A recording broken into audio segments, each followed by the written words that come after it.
That is the biggest frog I have ever seen. And I have nothing to hold up against it to show you how large it is, but it's got to be at least 7-8 inches long. So, Japan be breeding mutant frogs. That is so cool.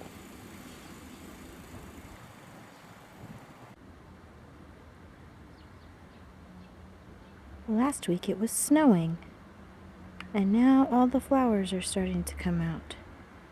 Probably in the next week or so, and that is a giant mosquito. Ugh.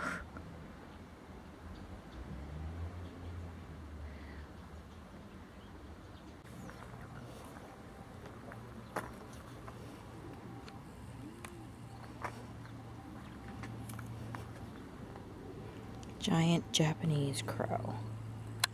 These guys literally will snatch the food out of your hands. You need to be careful.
I think these ducks must be like the mallards of Japan, because I've seen them everywhere.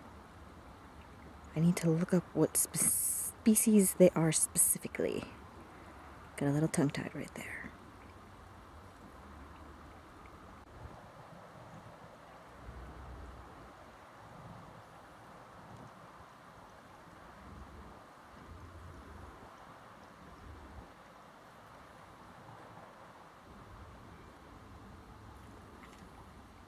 He's just zooming along. Go, little guy, go. Okay, there's some sort of orchard over there. And I wonder if they are cherry blossoms. Because if they are, this place is going to be gorgeous in a few weeks when they all start to bloom. Definitely going to come back and double check. This giant sign, billboard thing, is for this warehouse-looking building. And believe it or not, this warehouse-looking building is actually a store. And what kind of store it is a movie rental shop. Yes, it is essentially a Blockbuster. Movie rentals still be going strong in Japan. Video 1. I love that it has katakana, so they know they have to pronounce it as English 1 versus each. Next observation. Anybody who has any form of land whatsoever, doesn't matter if it's big or small, has a farm or some sort of little garden growing. Next Japan observation. There is a lot of metal on the roads, and this is a very wet area. All that wet and all that metal add up to rust. Garden. I'm not exactly sure what this green line means, but I'm going to assume it means life. So you stay on the green line and you don't die. Everywhere you go in Japan, there is Tommy Lee Jones to guide you. You will never be lost. Just follow his word and you'll be safe. And this, ladies and gentlemen, is a road. Yes, a road. People drive on this. It barely qualifies as a sidewalk. I mean, look. Here's my feet. How are you supposed to fit a car on here? Tiny road. Super tiny road. to the left. Ah, there's a shrine. I spy with my little eye a shrine going by. Every shrine I go, every shrine I see, I know you are there, shrining back at me. Okay, that was horrible. I'll never do that again. I'm sorry.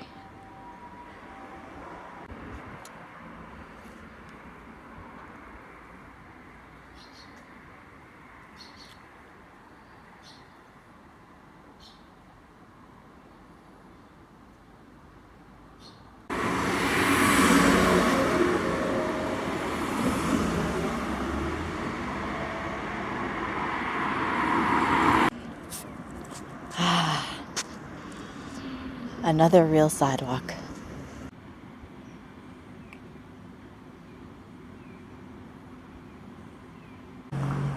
It's that strange time of day where things are closing, but a lot of things are opening as well.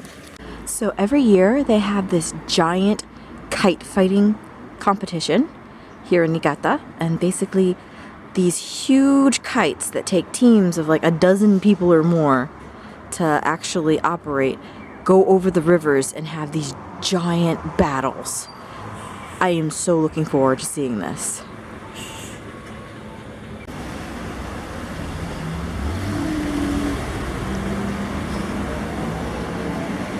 So I'm in the part of town that has all these covered walkways, and the point of them is basically to keep the sidewalks clear of snow during the winter, because you can get quite an average amount of snow here. Well, a large average amount of snow, I should say, by a few feet.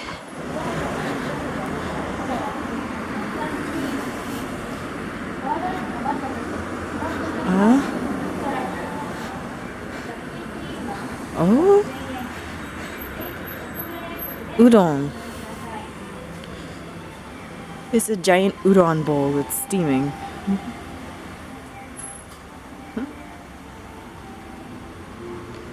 For this shop over here. Another common sight, plastic food. Do not be off-put by them. It does not mean that the food is bad. It just means that this place has decided to show their food in plastic. There's actually a town outside of Nagoya City that is famous for making a lot of the plastic foods that are around Japan.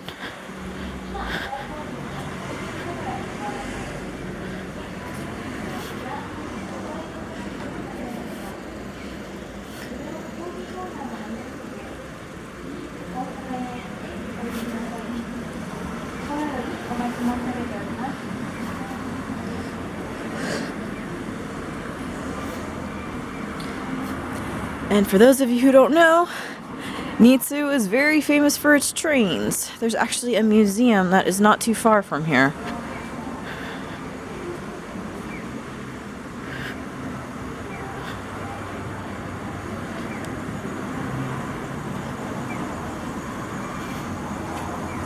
More trains.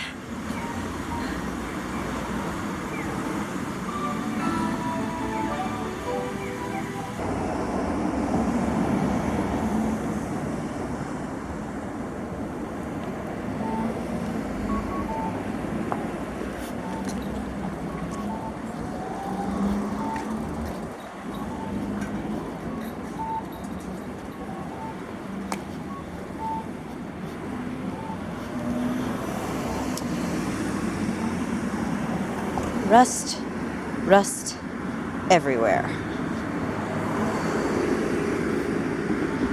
I kind of like the grungy feeling it leaves, though.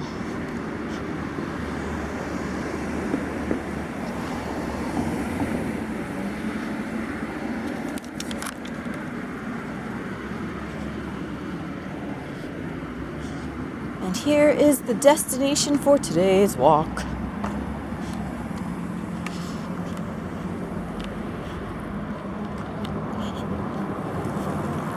Yes, another shrine.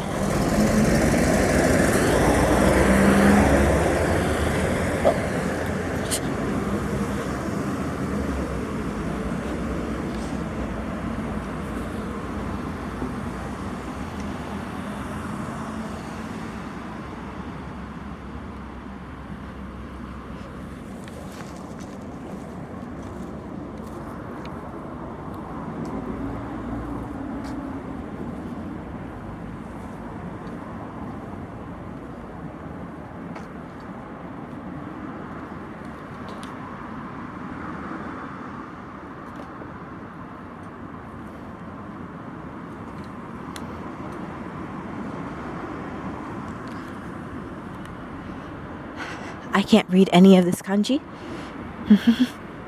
I need to study more.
Omikuji.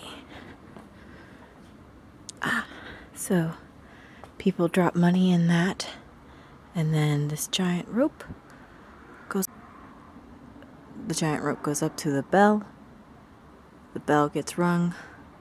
They have a prayer or a wish, and they hope that I guess it comes true. And then over here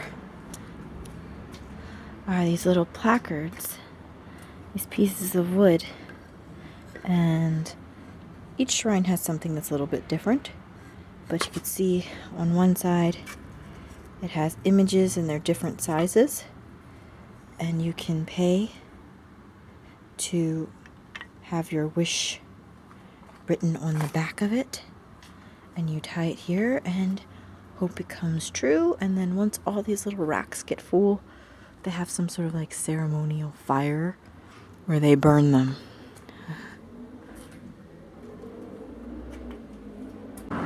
Do you see that? Because I certainly do. That is a payphone. What? A payphone? I thought those things like died off with Blockbuster. Crazy.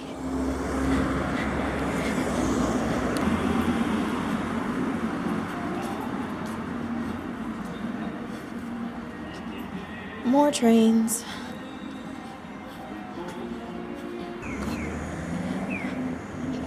I'm about to follow my foreigner nose. Something sweet, like a bakery or a cafe. Ah, cake and coffee. Are they open?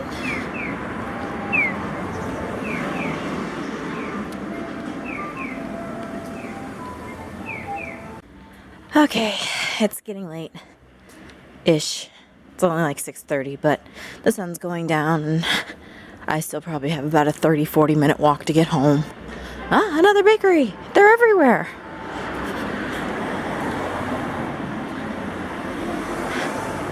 Yeah, so I think I'm gonna start heading back. This is a cigarette vending machine. Yeah, that really wouldn't fly in America.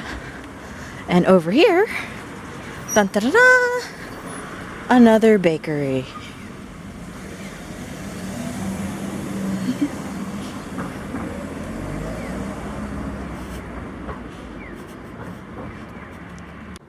So this area is extremely residential. Like, there are no shops or anything like that. Yet here sit two lone vending machines. They're not connected to anything, and I don't know who owns them, but they're just here. Okay, so I'm home now, and before I can even think about like stopping to get dinner or eating or anything like that, you know, I have one more major task I need to accomplish.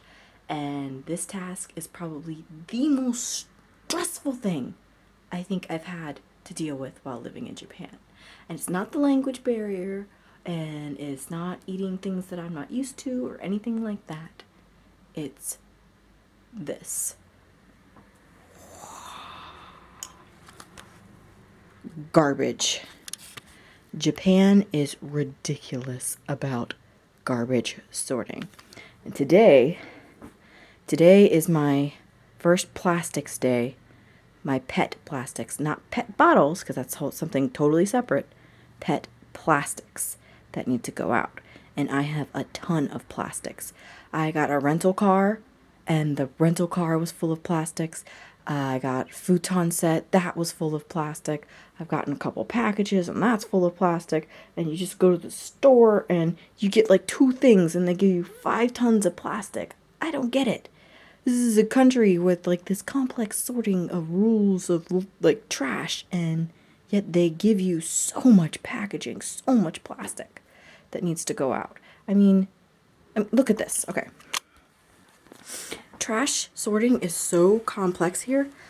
It takes up my entire refrigerator with the rules and the regulations of how to sort and organize my trash and which days they have to go out. And there's a whole backside to this. Seriously. It's kind of ridiculous. Anyway, every time I take my trash out, I feel like I'm some sort of like super spy gangster kind of person, because I do it really, really, really ghetto like. Okay, what I do is I take my trash out in the dead of night, and I do it in the dark, and I do it as quickly and as quietly as possible so that nobody knows that it's my trash. Because even though I have that chart telling me what I can and cannot throw away, I still have this paranoia that, oh my gosh, there's that one piece of trash that shouldn't be in there, and then some like grumpy old lady's gonna come to my front door and sort my trash with me, or even worse, some sort of city official's gonna come and slap me with some sort of fine. So I really just, I don't want people to know it's my trash. And here's the tricky part, is that the first few nights that I was here and I was taking out like my burnables, I would go and I would check and make sure that my neighbors are putting out their trash and making sure that their trash is the same kind of trash I'm putting out. But for some reason, my neighbors don't seem to want to put out their trash anymore.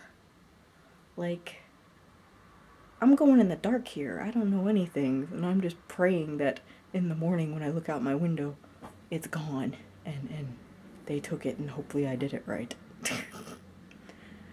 Oh well. Carry on.